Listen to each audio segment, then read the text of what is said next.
G&D Media presents its Condensed Classic series of masterworks to open your mind and expand your horizons at your pace and place.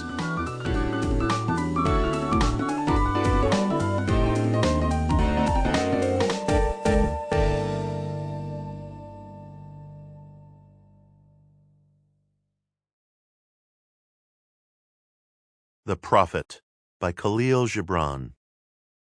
The unparalleled classic on life's meaning, now in a special condensation, abridged and introduced by Mitch Horowitz for the Condensed Classics Library. Introduction. A Guide to Powerful Living by Mitch Horowitz.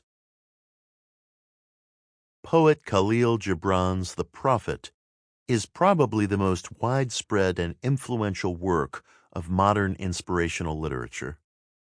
Its impact is difficult to overstate, touching the lives of readers from politicians and radicals to movie stars and pop singers.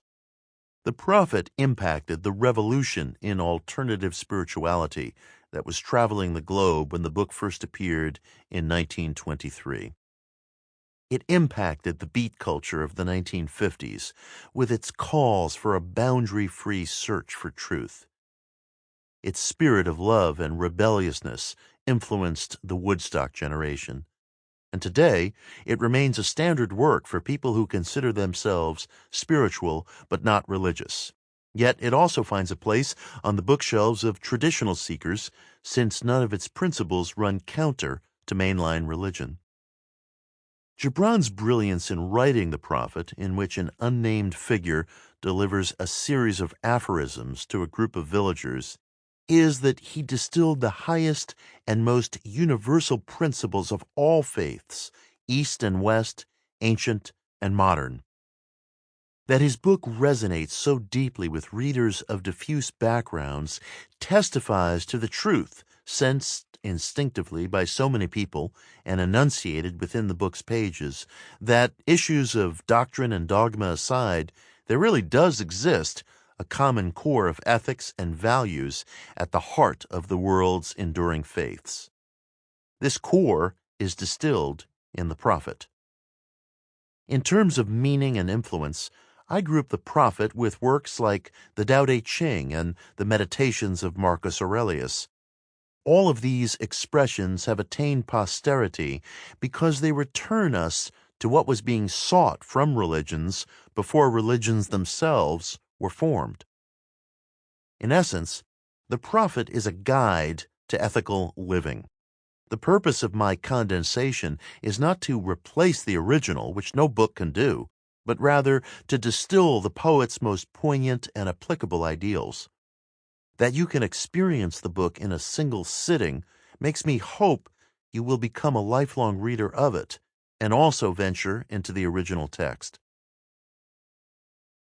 Gibran's verse has so fully permeated our culture that you may be surprised to encounter passages that remind you of some of our best-known expressions. Take, for example, Gibran's maxim, "And what is fear of need but need itself?" 10 years after he wrote those words, Franklin Roosevelt in 1933 announced in his first inaugural speech, "The only thing we have to fear is fear itself." Writer Joseph Joachim detected a similar parallel in the widely repeated lines from John F. Kennedy's 1961 inaugural address. "Ask not what your country can do for you. Ask what you can do for your country." Writing in 2011 in the Sydney Morning Herald, Joachim noted that the Lebanese-American poet Gibran never intended these words to be addressed by a president to his people. Rather, he was writing an open letter in Arabic to Lebanese parliamentarians in 1925 during the fall of the Ottoman Empire. His letter was titled The New Frontier, which gives a completely different meaning and context. Are you a politician asking what... Sample complete. Ready to continue?